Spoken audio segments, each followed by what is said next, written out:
ನಮಸ್ಕಾರ. ಆರ್.ಎಫ್.ಎ info YouTube channel ಸ್ವಾಗತ.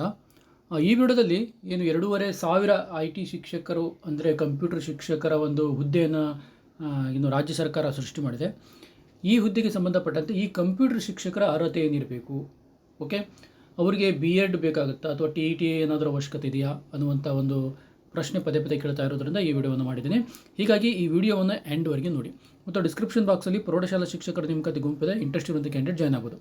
ಆದಮೇಲೆ ತಮಗೆಲ್ಲ ಗೊತ್ತಿರುವ ಹಾಗೆ ಯಾರು ಮಧು ಬಂಗಾರಪ್ಪನವರ ಟೈಮ್ನಲ್ಲಿ 2,500 IT ಶಿಕ್ಷಕರನ್ನು ಅಂದರೆ KPS ಶಾಲೆಗಳಿಗೆ ಸಂಬಂಧಪಟ್ಟಂತೆ 1ರಿಂದ 7 ಇಂಗ್ಲೀಷ್ ಮಾಧ್ಯಮ ಶಾಲೆಗಳು ಪ್ರಾರಂಭ ಆಗಿದ್ದಾವೆ, ಅಲ್ಲಿ ಕಂಪ್ಯೂಟರ್ ಶಿಕ್ಷಕರ ನೇಮಕಾತಿ ಹುದ್ದೆಯನ್ನು ಸೃಷ್ಟಿ ಮಾಡಲಾಗಿದೆ. ಅದರ ಕುರಿತಾಗಿ ಸಹಿತ ಅವರು ಪ್ರಕಟಣೆಯನ್ನು ಹೊರಡಿಸಿದ್ದು ಕರ್ನಾಟಕ ರಾಜ್ಯಪತ್ರದಲ್ಲಿ. ಆದರೆ ಇದಕ್ಕೆ ಸಂಬಂಧಪಟ್ಟಂತೆ ಅವ್ರಿಗೆ ಕಂಪ್ಯೂಟರ್ ಶಿಕ್ಷಕರ ಅರ್ಹತೆ ಏನು ಅನ್ನೋದು ಸ್ಪಷ್ಟವಾಗಿರಲಿಲ್ಲ. ಅವರು BEd ಮಾಡಬೇಕಾ ಅಥವಾ TET ಪರೀಕ್ಷೆ ಪಾಸ್ ಮಾಡ್ಕೊಂಡಿರ್ಬೇಕಾ? ಯಾಕಂತಂದರೆ 200 ಹುದ್ದೆಗಳ ಈ ವರ್ಷ 200 ಹುದ್ದೆಗಳನ್ನು ನೇಮಕಾತಿ ಮಾಡ್ಕೊತೀವಿ ಅಂತ ಹೇಳಿದ್ದಾರೆ. ಹಾಗಿದ್ರೆ ಈ 200 ಹುದ್ದೆಗಳಿಗೆ BEd ಮಾಡಿದ ಅಭ್ಯರ್ಥಿಗಳಿರ್ತಾರೆ, ಅವರೇನಾದ್ರು TET ಪಾಸ್ ಮಾಡ್ಕೊಳ್ಳದೇ ಇದ್ದರೆ ಅಥವಾ BEd ಇಲ್ಲದೇ ಇದ್ದರೆ ಏನಾಗುತ್ತೆ, ಎಲ್ಲವನ್ನು ನಾನು ವಿತ್ ರೆಫರೆನ್ಸ್ ನಿಮಗೆ ಹೇಳ್ತಾ ಬರ್ತಂತೆ.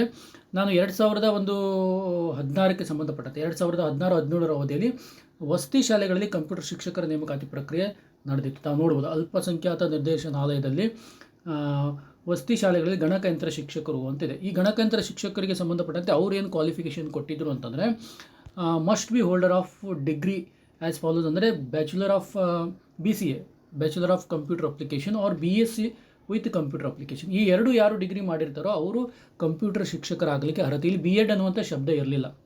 ಅಂದರೆ ಇಲ್ಲಿ ಯಾರು ಕಂಪ್ಯೂಟರ್ ಶಿಕ್ಷಕರಾಗ್ತೀರೋ ಅವ್ರಿಗೆ BEdನ ಅವಶ್ಯಕತೆ ಇಲ್ಲ ಅಂತ ಮುನ್ಸೂಚನೆಯನ್ನು ಕೊಡ್ತಾ ಇದೆ. ಇಲ್ಲಿ ಒಂದು ಅರ್ಹತೆ ಏನು ಅಂತಂದರೆ BSc ಕಂಪ್ಯೂಟರ್ ಸೈನ್ಸು ಅಥವಾ BCAಯನ್ನು ಮಾಡ್ಕೊಂಡಿರಬೇಕು. ಇದು 2016ರ ಒಂದು ಏನು ಅಲ್ಪಸಂಖ್ಯಾತ ನಿರ್ದೇಶನದಲ್ಲಿ ಕಾಲ್ ಮಾಡಿದಂಥ ಹುದ್ದೆ.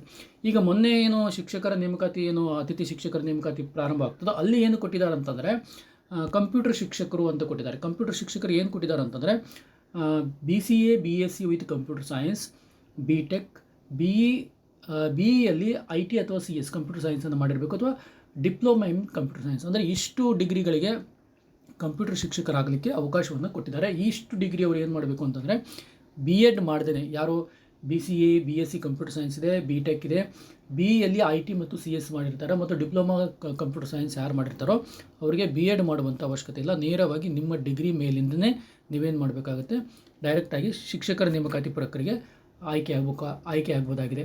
ಯಾಕಂತಂದರೆ ಇಲ್ಲಿ ಕಂಪ್ಯೂಟರ್ ಶಿಕ್ಷಕರು ಅನ್ನುವಂಥದ್ದು ಆಲ್ಮೋಸ್ಟ್ ಅಲ್ಲಿಗೆ ಲ್ಯಾಬಲ್ಲೇ ಕಲಿಸೋದ್ರಿಂದ ಇವರಿಗೆ BEdನ ಅವಶ್ಯಕತೆ ಇಲ್ಲ, ಪೆಡಗಾಗಿಕಲ್ ವಿಷಯಗಳ ಬಗ್ಗೆ ಅವಶ್ಯಕತೆ ಇಲ್ಲ. ಓಕೆ, ಹೀಗಾಗಿ ಕಂಪ್ಯೂಟರ್ ಶಿಕ್ಷಕರಾಗಬೇಕಾಗಿತ್ತು ಅಂತಂದರೆ ಶಿಕ್ಷಕರ ಅರ್ಹತೆ BSc BCA computer science, BTech, BEಯಲ್ಲಿ IT ಮತ್ತು CS ಆಗಿರಬೇಕು, ಡಿಪ್ಲೊಮಾ ಇನ್ ಕಂಪ್ಯೂಟರ್ ಸೈನ್ಸ್. ಇದಕ್ಕೆ BEd ಮತ್ತು TET ಅವಶ್ಯಕತೆ ಇಲ್ಲ. ಓಕೆ, ಮತ್ತು ಡಿಸ್ಕ್ರಿಪ್ಷನ್ ಬಾಕ್ಸಲ್ಲಿ ಪ್ರೌಢಶಾಲಾ ಶಿಕ್ಷಕರ ನೇಮಕಾತಿ ಗುಂಪಿದೆ, ಇಂಟ್ರೆಸ್ಟ್ ಇರುವಂಥವರು ಜಾಯ್ನ್ ಆಗ್ಬೋದು. Okay, thank you.